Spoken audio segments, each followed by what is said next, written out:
नमस्कार, स्वागत है आप सभी का। एफएम न्यूज देख रहे हैं आप और आपके साथ मैं हूं नितीशा बंसल। लड़कियों का प्रवेश निषेध, ये हम नहीं कह रहे हैं। ये तस्वीर देखकर आप समझ गए होंगे कि हम कहाँ की बात कर रहे हैं। हम बात कर रहे हैं दिल्ली की जामा मस्जिद की, जो कि एक ऐतिहासिक जगह है, इबादत की जगह है, बहुत ही पवित्र जगह है।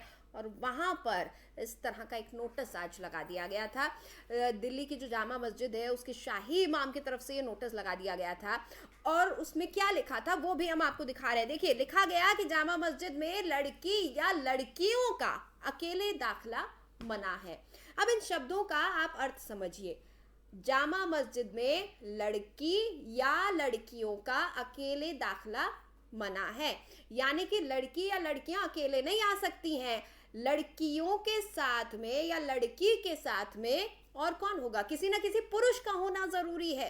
अब आप ये समझने की कोशिश कीजिए कि यहाँ पर ये नहीं कहा जा रहा है कि आपको अकेले नहीं आना, किसी के या आपको किसी के साथ आना है, ये नहीं। बस ये कहा जा रहा है कि लड़की को या लड़कियों को अकेले नहीं आना, यानी कि किसी न किसी पुरुष को आपके साथ में आना है। आपके साथ में आपके घर से जो लोग हैं वो लड़कियां नहीं होनी चाहिए, बल्कि कोई ना कोई पुरुष आपके साथ में होना चाहिए। आपका भाई साथ हो या कोई भी परिवार का सदस्य साथ हो, वो पुरुष एक सदस्य साथ होना चाहिए। ये कम से कम जो बोर्ड लगाया गया उसका तो अर्थ यही निकल कर आ रहा था। और आपको बता दें कि ये बोर्ड आज यहाँ पर लगा दिया गया था, जिसके बाद से लगातार इस पूरे मसले को लेकर बवाल मचना शुरू हो गया था। इस पूरे मामले को लेकर स्वाति मालीवाल, जो कि महिला आयोग के अध्यक्ष हैं, उन्होंने इस पूरे मसले को लेकर आवाज उठाई। एक नोटिस उन्होंने जारी किया जामा मस्जिद के शाही इमाम को। देखिए, जामा मस्जिद एक ऐसी जगह है जहां पर सिर्फ देश ही नहीं, विदेशों से भी लोग आते हैं। तमाम जो टूरिस्ट हैं, जो सैलानी हैं, वो भी यहाँ पर पहुंचते हैं। और इस तरह का ये बोर्ड देखकर क्या अवधारणा बनाई जाएगी? और इस बोर्ड से साफ पता चल रहा है कि यहाँ कहीं ना कहीं भेदभाव की बात करी जा रही है। इस बोर्ड के बाद जब जामा मस्जिद के जो स्पोक्स पर्सन है उनसे बातचीत की गई, उन्होंने क्या कहा वो आपको सुनवाते हैं एक बार। महिलाओं पे रोक नहीं लगाई गई है।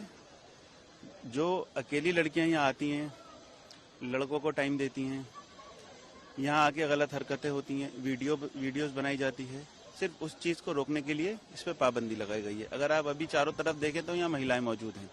आप फैमिलीज के साथ आए, कोई पाबंदी नहीं है। मैरिड कपल आए, कोई पाबंदी नहीं है। लेकिन किसी को टाइम दे के यहाँ आना, इसको मीटिंग पॉइंट बना लेना, पार्क समझ लेना, टिकटॉक वीडियो बनाना, डांस करना, ये किसी भी धर्म स्थल के लिए मुनासिब नहीं है। चाहे वो मस्जिद हो, मंदिर हो, गुरुद्वारा हो, किसी भी धर्म स्थल का प्रोटोकॉल करना बहुत जरूरी है। हमारा पाबंदी लगाने का यही मकसद है कि आपने क्या कुछ कह रहे थे? जामा मस्जिद के जो स्पोक्स पर्सन है वो कह रहे थे लड़कियां यहाँ पर आती हैं और गलत काम करती हैं। जो गलत काम किए जाते हैं वो यहाँ पर ना किया जाए, फोटो ना खींची जाए, वीडियो ना बनाए जाए। गलत काम करती हैं लड़कियां, ठीक है। अब सवाल इस पर कई उठते हैं, लेकिन एक बार आपको हम सुनवा देते हैं कि दिन भर इसके बाद में क्या कुछ हुआ। जो स्वाति मालीवाल ने क्या कुछ इस पर कहा, चक्रपाणी महाराज ने क्या कहा, और वही विनोद बंसल जो कि बीएचपी के प्रवक्ता हैं, उन्होंने क्या कहा। किस तरह से चारों तरफ से विरोध इस पूरे मसले को लेकर, इस बोर्ड को लेकर होने लगा, वो आपको सुनवाते हैं। दिल्ली के जामा मस्जिद में जिस प्रकार से पट्टिका लगाई गई है कि अकेले लड़कियों का प्रवेश वर्जित किया गया है, यह कहीं न कहीं बेटियों के साथ भेदभाव है। अगर अकेले लड़कियों पे प्रतिबंध वहाँ पे जाने पे लगाया जा रहा है तो आखिर अकेले लड़कों पे क्यों नहीं? आज दिल्ली की जामा मस्जिद में शाही इमाम ने एक बोर्ड लगा दिया है कि अब से महिलाओं की एंट्री जामा मस्जिद के अंदर पूरी तरीके से बैन है। ये शर्मनाक है और सीधे सीधे एक गैर संवैधानिक हरकत है। इन्हें क्या लगता है कि ये देश भारत नहीं है, ये देश ईरान है, कि महिलाओं के खिलाफ खुले में भेदभाव करेंगे और कोई कुछ नहीं कहेगा। जितना हक एक पुरुष का इबादत करने का है, उतना ही हक एक महिला का भी इबादत करने का है। कोई भी संविधान के ऊपर नहीं है। जो लोग 3 तलाक, हलाला, हिजाब और काले बोरे में कैद करने की मानसिकता की ठेकेदारी करते हैं, वो लोग उन बेटियों को मदरसों में भेजने की तो वकालत करते हैं जो इस्लामिक सेक्स गैंग के अड्डे बन रहे हैं, लेकिन मस्जिद में लट्ठ लेके खड़े हो जाते हैं कि नहीं, मस्जिद में लड़की या लड़कियों को के अकेला दाखिला मना है। भारत को सीरिया बनाने की मानसिकता पाले। ये मुस्लिम कट्टरपंथी कम से कम ईरान की घटनाओं से ही सबक ले लेते।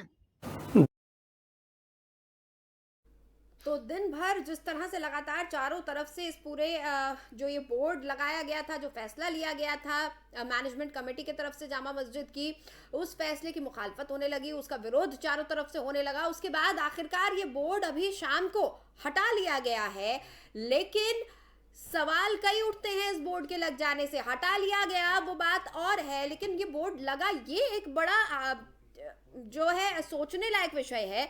बहुत ज्यादा गंभीर ये मसला है कि आज के युग में भी इस तरह के फरमान जारी किए जा रहे हैं, इस तरह के तालिबानी फरमान जारी किए जा रहे हैं। और कुछ सवाल हैं जिनके इर्द गिर्द हमारी ये चर्चा रहने वाली है। वो सवाल एक बार हम आपको बताएं।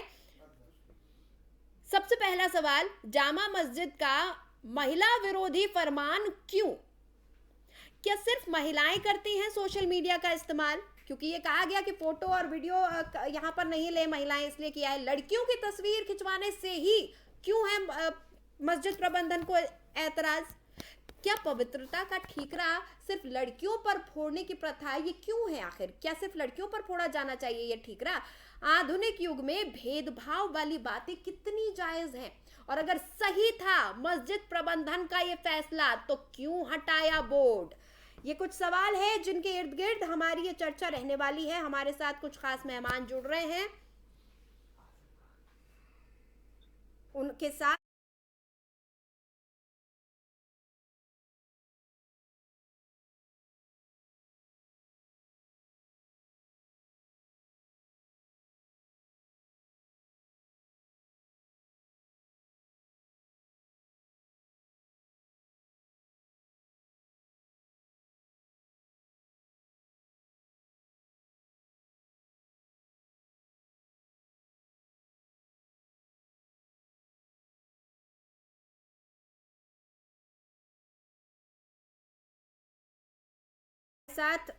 आजम खान जी जुड़े हुए हैं, साथ ही हमारे साथ नाहिदा जी जुड़ी हुई हैं। दोनों के साथ हम इस चर्चा को शुरू करेंगे। बहुत बहुत स्वागत है आप दोनों का एफएम न्यूज पर।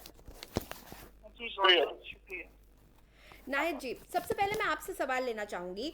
जो ये फरमान जारी किया गया था, जो बोर्ड लगाया गया था, हालांकि अब ये बोर्ड शाम को अभी करीब आधा घंटा पहले ये बोर्ड हटवा लिया गया है, लेकिन क्या कहेंगी आप, ये बोर्ड लगना ही खुद में क्या शर्मनाक नहीं है?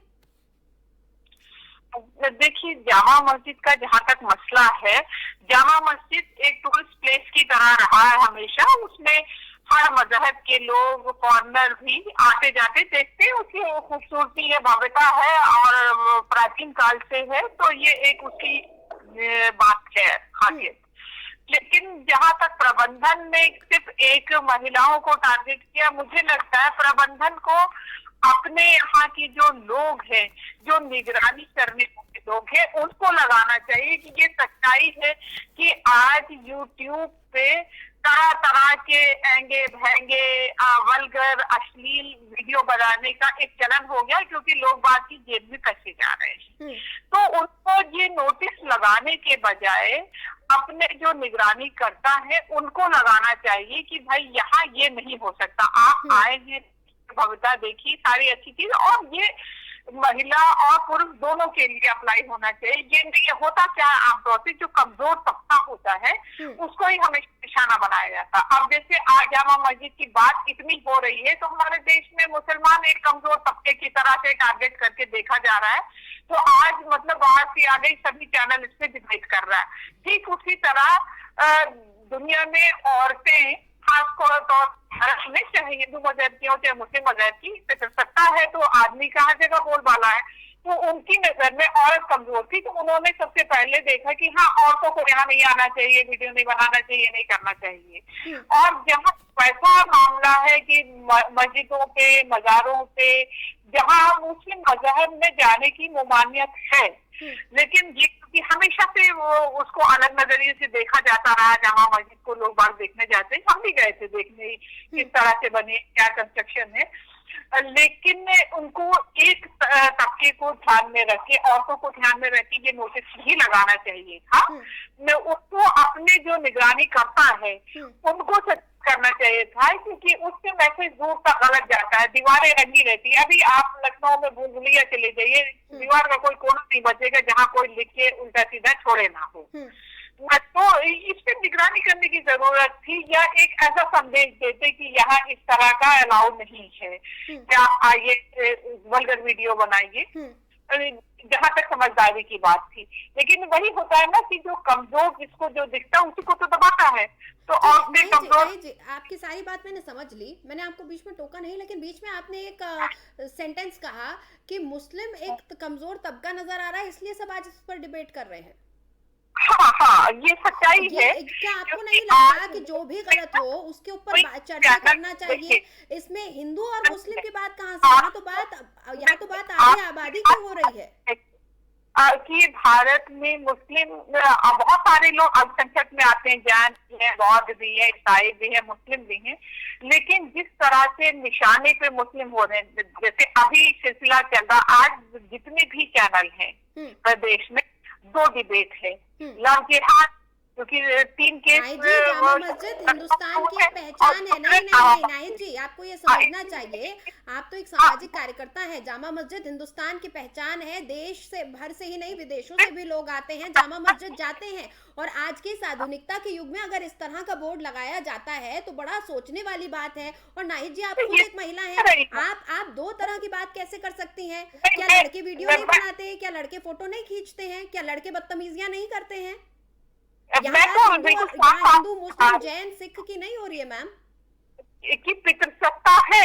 अब उसमें औरत कमजोर मानते हैं पुरुष, तो उन्होंने औरतों को ध्यान में, लड़के भी वैसी वीडियो बनाते हैं, लड़कियां भी बना रही हैं, लेकिन उनको कमजोर लगी ना औरतें, तो उन्होंने औरतों को टारगेट कर दिया। उसमें भी खासतौर से मुस्लिम औरतों को शायद टारगेट किया, जहां तक मैंने अभी दूसरी डिबेट में सुना कि मुस्लिम औरतों को बताया गया। तो वही उनको कमजोर लगे, उन्होंने बता दिया। उनके अंदर ये हिम्मत नहीं थी कि सभी को ये लिख सके। जो बोर्ड लगाया गया था उसमें लिखा गया था जामा मस्जिद में लड़की या लड़कियों को अकेला दाखिला नहीं मिलेगा। ठीक है, आजम खान साहब भी हमारे साथ जुड़े हुए हैं, जो कि अध्यक्ष हैं भारतीय मुस्लिम महासभा के, उनसे हम बातचीत करेंगे।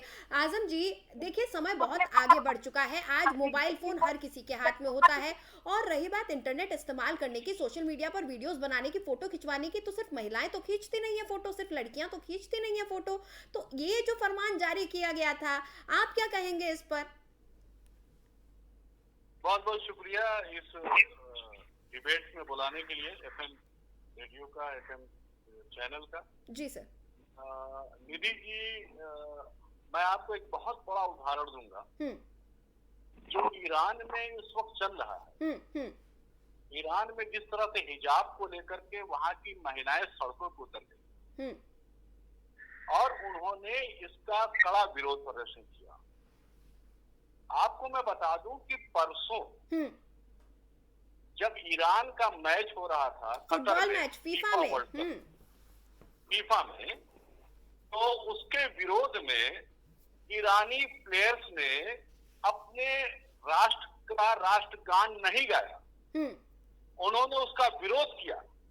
इससे बड़ा विरोध नहीं हो सकता कि हम जा करके फीफा वर्ल्ड कप में, जहां पर हम कोई देश अपने देश का नेतृत्व कर रहा है, वहां की टीम ने सिर्फ इसलिए राष्ट्रगान में हिस्सा नहीं लिया क्योंकि वहां महिलाओं के साथ नाइंसाफी हो रही। अब दूसरी बात मैं आपको बता दूं जी, यह जो जामा मस्जिद का मामला है, यह जामा मस्जिद में जो कुछ हुआ वो बहुत ही शर्मनाक है। इस्लाम में जितना अधिकार लड़कों को दिया गया है, उस सही अधिकार बराबर लड़कियों को भी दिया गया है। ये जो मैडम नाहिद है, मैं उनको बता दूं कि शायद इनको मालूम हो, इस्लाम में मस्जिद में नमाज पढ़ने की भी इजाजत लड़कियों को दी गई। अगर मस्जिद में इस्लाम में इजाजत भी है नमाज पढ़ने की, तो ऐसे में उनको कैसे रोका जा सकता है? ये तो इस्लामी कानून, इस्लामी शरीयत के खिलाफ है। तीसरी बात, एक होता है अल्लाह का कानून, एक होता है मुल्ला का कानून। ये सारे विवाद हैं मुल्ला के कानून का। जिन लोगों ने बोर्ड लगाया वो मुल्ला है, वो अपनी रोटी सेकना चाहते हैं और लड़कियों को कमजोर तबका बताना चाहते हैं। जबकि इस्लाम में बराबर का हक दिया गया लड़कियों को, प्रॉपर्टी में बराबर का हिस्सा दिया गया, जब मस्जिदों में नमाज की इजाजत दी गई, हज करते वक्त जाने की इजाजत दी गई, ऐसे में अगर ये बोर्ड लगा तो कहीं ना कहीं से मुसलमान औरतों के साथ को कहीं ना कहीं उनके साथ वो अपने आप के उनके महसूस कर रही हैं कि हमारे साथ नाइंसाफी हुई है, और कहीं ना कहीं मुस्लिम लड़कियों को ये बुरा लगा होगा। मैं मुस्लिम लड़कियों की तरफ से आपको बताना चाहता हूँ, देखिए मेरे बगल में तबस्सुम जी बैठी हैं, हमारे ही मुस्लिम महासभा से ये भी जुड़ी हुई है। इनका भी सोच, आज जब मैंने इनको बताया कि इस विषय पे हमको बोलना है तो ये बहुत दूर से हमारे ऑफिस में आई जी। और इन्होंने कहा कि नहीं, हम भी सुनना चाहते हैं। इन्होंने भी अपने आप को ठगा महसूस किया कि हम भी मुसलमान हैं, हमको ये सब इजाजत है, बल्कि ये सब कहाँ से ये बातें नई आ रही हैं, हम लोग के समझ में नहीं आ रहा। बिल्कुल, हम चाहेंगे कि तबस्सुम भी बताएं अपनी राय तबस्सुम भी रखें कि इस तरह से बार बार लगातार जो फरमान आते हैं, जिस तरह के फरमान जारी किए जाते हैं, तबस्सुम कितना इनसे जी तबस्सुम जी, मेरी आवाज आ रही है आप तक? जी हाँ जी तबस्सुम, आपसे हम जानना चाहेंगे कि इस तरह के जो फरमान समय समय पर दिए जाते हैं, देखिए जामा मस्जिद तो देश की सबसे बड़ी मस्जिद है, हिंदुस्तान की पहचान में शुमार है, और यहाँ पर इस तरह का बोर्ड लगना तो बहुत ही ज्यादा आश्चर्यजनक है। इसके अलावा भी बहुत सारे ऐसे तमाम फरमान जारी किए जाते हैं। तबस्सुम, आप क्या कहेंगे इस पर, एक महिला होने के नाते, एक लड़की होने के नाते? मैं एक लड़की होने के नाते सिर्फ इतना कहूंगी कि जो नियम और कानून बनाए जा रहे हैं लड़कियों को लेके, जब इस्लाम हमारा इजाजत दे रहा है कि लड़कियां मस्जिद में नमाज पढ़ सकती हैं, तो ये मौलवी मौलाना जो रूल्स बना रहे हैं कि नहीं, ये नहीं जा सकती, ये ऐसा नहीं कर सकती, ये लड़कों के बराबरी नहीं कर सकती है, तो ये गलत बात है। हम लड़कियों को क्यों इतना नीचा महसूस कराया जा रहा है? क्या हम लड़कों के बराबरी नहीं कर सकते? क्या हम जैसे लड़के अपने माँ बाप का पालन पोषण कर सकते हैं, तो क्या हम नहीं कर सकते हैं? हम लड़कियां भी आज के दौर में जब लड़कियों को भी अपने माँ बाप का खर्च चला उतने ही मौके मिल रहे हैं जितने कि पुरुषों को मिलते हैं, जितने लड़कों को मिलते हैं। नाहिद जी, एक और चीज आपने देखी होगी कि आज दिन भर ये बोर्ड लगा रहा, लड़की या लड़कियां अकेले दाखिल नहीं हो सकती, और उसके बाद शाम होते होते तक ये बोर्ड हटा भी दिया गया। अगर फैसला सही था मस्जिद का तो शायद ये बोर्ड हटना नहीं चाहिए था, फिर चाहे इस पर कितनी भी चर्चा हो, कितने भी बयान जारी किए जाए। मैंने कहा ना आपसे कि उनका जो सोच औरतों को उन्होंने कमजोर समझा, इसलिए औरतों के सिर पे ठिकरा डाल दिया कि हर गलती की जिम्मेदार औरत ही होती है, भले साथ में लड़का। उनके शब्दावली क्या थी बोर्ड में कि लड़की या लड़कियां अकेले ना आए, है ना? यानी पुरुष, यानी कि नाहिद जी देखिए, यानी कि पुरुष अब ये हमारे जो हम कर रहे हैं काम, उसकी गारंटी पुरुष लेंगे कि हम मस्जिद की पवित्रता को बनाए रख रहे हैं या नहीं बनाए रख रहे हैं, उसकी अस्मिता का ख्याल रख रहे हैं कि नहीं। क्या पुरुष ही हर चीज का ठेकेदारी लेंगे अब? और पुरुष ये फैसला भी ले रहे हैं, ये बोर्ड लगाने वाले भी पुरुष हैं। हाँ, लगाने वाले भाई मस्जिद कमेटी में कितनी औरतें हैं? नहीं होंगी औरतें। तो मैं बार बार आपसे कह रही हूँ कि जिसको ये हमारे पितृसत्तात्मक समाज, पेट्रियार्कल समाज जो है, वो दोनों सभाओं में है, मुस्लिम मजहब में, हिंदू में, जितने भी धार्मिक संस्थान है उसके सत्ताधारी कौन है? ये एक तरह की पॉलिटिक्स होती है जिसमें ये आदमी जमे रहते हैं, और इन्होंने औरतों का लगा दिया, लेकिन शाम तक इनको बोर्ड हटाना पड़ा, जबकि प्रॉब्लम कुछ और है वहाँ। प्रॉब्लम जिससे कि वाकई में वहाँ पर नई जनरेशन के बच्चे जाकर के उल्टे सीधे वीडियो बनाते हैं, ये भी एक हकीकत है। उसको साफ सुथरा रखने के लिए अब हमारे जो दूसरे सभा वाले हैं वो कुछ भी काउंटर जवाब दें, लेकिन उसको बनाने के लिए उनको एक निगरानी कमेटी बनाना चाहिए। बहुत सारे के संस्थानों में लिखा रहता है कैमरा अलाउ नहीं, ये नहीं, ये वो नहीं, या इस तरह की पिक्चर नहीं बनेगी, तो इस तरह की नोटिस लिखना चाहिए था। आप देखिए ना, अक्षरधाम में मोबाइल फोन कैमरा कुछ भी अलाउड नहीं है। अक्षरधाम मंदिर के बाहर ही आपको सब जमा कर देना होता है। बंगला साहिब में आप चले जाइए, ये तमाम बहुत बड़े बड़े टूरिस्ट स्पॉट भी है धार्मिक स्थलों के साथ साथ। बंगला साहिब में बिल्कुल सख्त निर्देश हैं, लोग वहां पर तैनात किए गए हैं जो लोगों पर नजर रखते हैं कि कोई फोटो ना खींचता है तो डिलीट भी करवाई जाती है। ये सब करना चाहिए, लेकिन आप आपके पास के ऊपर डाल दे तो वो चीज ठीक नहीं है। बिल्कुल मेरा यही कहना है कि उन्होंने ये गलत स्टेप उठाया, जो करना था वो नहीं किया, उल्टे आदतन उन्होंने वही औरतों पे डाल दिया बातें। ठीक है आजम जी, आप अपनी बात भी रखिएगा। साथ ही एक चीज मुझे ये भी बताइए कि क्या आपको नहीं लगता, बार बार ये कहा जाता है कि टारगेट किया जा रहा है, समुदाय विशेष को टारगेट किया जा रहा है, बल्कि जो लोग इस तरह के फैसले लेकर आते हैं, जो ऐसे फैसले थोपने की कोशिश करते हैं, वो खुद ही अपने मजहब को, अपने इबादत के तरीके को लोगों की नजरों में लाते हैं और साबित खुद ही अपने आप को बदनाम करने की कोशिश करते हैं कि देखिए हम कितना गलत कर रहे हैं, देखिए हम कितना गलत कर रहे हैं। मौका दिया जाता है ऐसे लोगों की तरफ से, ये खुद ही अपने लिए गड्ढा खोदने का काम करते हैं ऐसे लोग। जी आजम जी, आपकी बात से मैं पूरी तरह से सहमत हूँ कि दरअसल कमी हमारे में है, कमी हमारे मजहब में नहीं, कमी हमारे मजहब के रहनुमाओं में है। बिल्कुल। जो अपने आप को कहते हैं कि मैं इस मजहब की नुमाइंदगी करता हूँ। दरअसल इस्लाम में कमी नहीं है, जो इसका इंटरप्रिटेशन कर रहे हैं उनमें कमी है। दरअसल इस्लाम को जो जानता है पूरी दुनिया में, इस्लाम ने जो इजाजत दी है उसमें कहीं भी ये नहीं कहा गया है कि औरतें मस्जिद में नहीं जा सकती। सबसे बड़ा सवाल। दूसरी बात हम आपको बता दें, मैडम को बताना चाहता हूं कि सुप्रीम कोर्ट ने जब सबरीमाला मामले में जो आदेश दिया था, तो जहां पर ये बात रोक दी गई थी कि वहां पर महिलाएं नहीं जाएं, तो वहां के पुरोहितों ने फिर बाद में स्वागत किया वहां पर महिलाओं कि नहीं, सबरीमाला मंदिर में भी महिलाएं जाएंगी। और सुप्रीम कोर्ट का वो जजमेंट जो है बहुत ऐतिहासिक रहा है। तो जो कुरीतियां थी धर्म में, बिल्कुल थी, हिंदू धर्म में थी, जैसे कि वो महिलाओं को बच्चों के साथ जला दिया जाता था, जैसे बाल विवाह था, इन कुरीतियों को खत्म किया गया।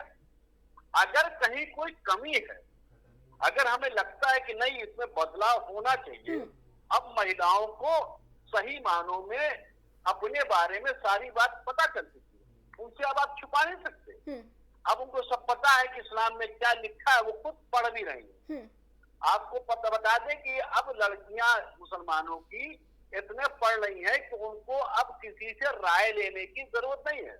कोई मौलाना या मुल्ला उनको राय देगा तो वो जा करके एक बार उसको क्रॉस चेक करेंगी कि क्या वाकई ये सही है, तब वो फैसला लेती है। वो जमाना चला गया कि जब कहा जाता था कि तुम्हें घर से नहीं निकलना है, तुम्हें नहीं पढ़ना है, तुम्हें कॉलेज नहीं जाना है, तुम्हें बुर्का नहीं लगाना है।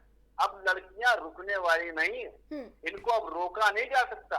पूरे दुनिया में देखिए, अभी सऊदी अरब सरेंडर किया है, इतिहास है।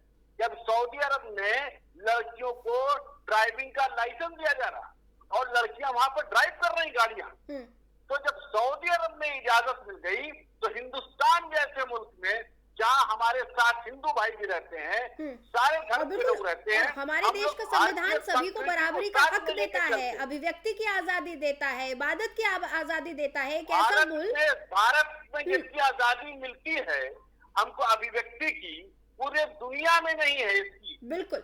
आपको बता दें, आपको पूरे दुनिया में नहीं है। वहां पर सिर्फ एक चलती है, एक आवाज। हिंदुस्तान में ये मामला नहीं है, ये हिंदुस्तान है। जो हमारी बहन कह रही थी निधि जी कि उन्होंने कहा कि हमको टारगेट किया जाता है, हम बता दें कि हम चूंकि इसलिए कि हम अपने आप को अल्पसंख्यक समझते हैं, हम आपको क्लियर कर दें कि हम हिंदुस्तान में दूसरे बहुसंख्यक, हम भारतीय मुस्लिम है, हम अल्पसंख्यक नहीं है। और हिंदुस्तान में जितनी इजाजत है लड़कियों को या हमको नमाज पढ़ने की, रोजा रखने की, सारे जितने भी हमारे जो हमारे फेथ से जुड़े हुए हैं, वो सबकी इजाजत ये पूरे दुनिया में नहीं है। पूरे दुनिया में जो कह दिया गया वहाँ राजा का संदेश चलता है, वहां पर मुल्ला का संदेश चलता है, और हिंदुस्तान में कानून का संदेश चलता है। और कानून सबके लिए है, चाहे वो हिंदू हो, चाहे मुसलमान हो, चाहे वो सिख हो, चाहे ईसाई हो। यहाँ पर कानून किसी एक के लिए नहीं है कि हिंदुस्तान है तो यहाँ पर सिर्फ हिंदुओं के लिए अच्छी बात की जाएगी या मुसलमानों को दबाया जाएगा।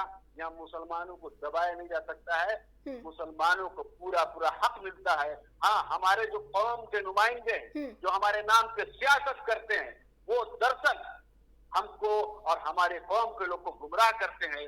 लेकिन अब वक्त आ गया है निवेदिता जी कि अब लड़कियां जो मुस्लिम लड़कियां हैं या डॉक्टर भी बन रही हैं, पायलट भी बनी है। मेरी एक जानने वाली लड़की की बेटी है, वो आर्टिलरी में उसने वो कैप्टन है, वो तोप चलाती है। मैं आपको बता दूं, तोप चलाती है। अब इससे बड़ी बात क्या हो सकती है? बिल्कुल, आज महिलाएं हर क्षेत्र में आगे बढ़ चुकी हैं और महिला होने का मतलब ये नहीं कि किसी धर्म विशेष या संप्रदाय विशेष की महिला, बल्कि भारत की महिला लगातार आगे बढ़ रही हैं। इस वक्त हमारे देश की जो राष्ट्रपति हैं वो भी महिला हैं और ये दूसरी बार है जब महिला राष्ट्रपति हमें मिली हैं।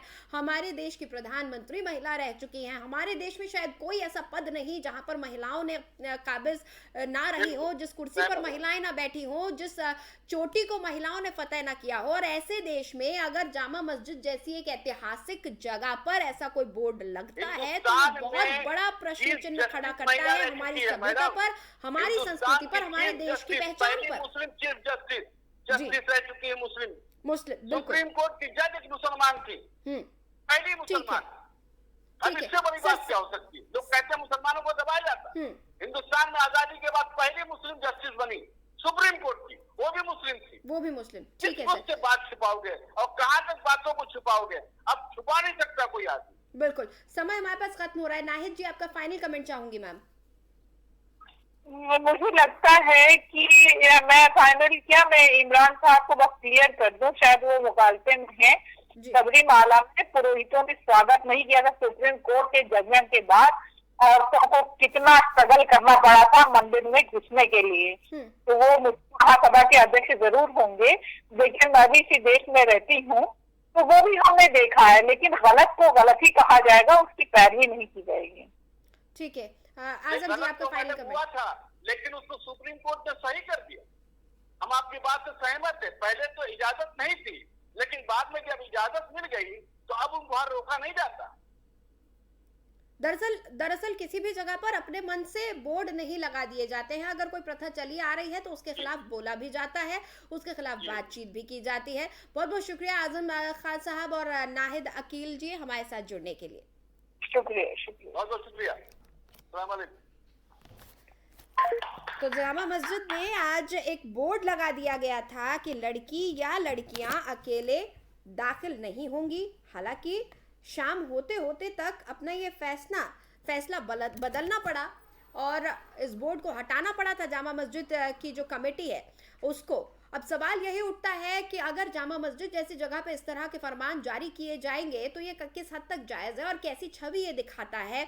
उसके बाद अगर आप सवाल उठाते हैं कि आपको लेकर चर्चा की जा रही है तो इस पर आपको सोचने की ज़रूरत है कि ऐसे फैसले क्यों लिए जा रहे हैं। ऐसे तालिबानी फैसले हिंदुस्तान जैसे देश में, भारत जैसे देश में जहाँ संविधान का राज चलता है, वहाँ ऐसे तालिबानी फैसले क्यों लिए जा रहे हैं। बहरहाल फिलहाल इस खास पेशकश में इतना ही। खबरों के लिए आप बने रहिए FM न्यूज़ के साथ।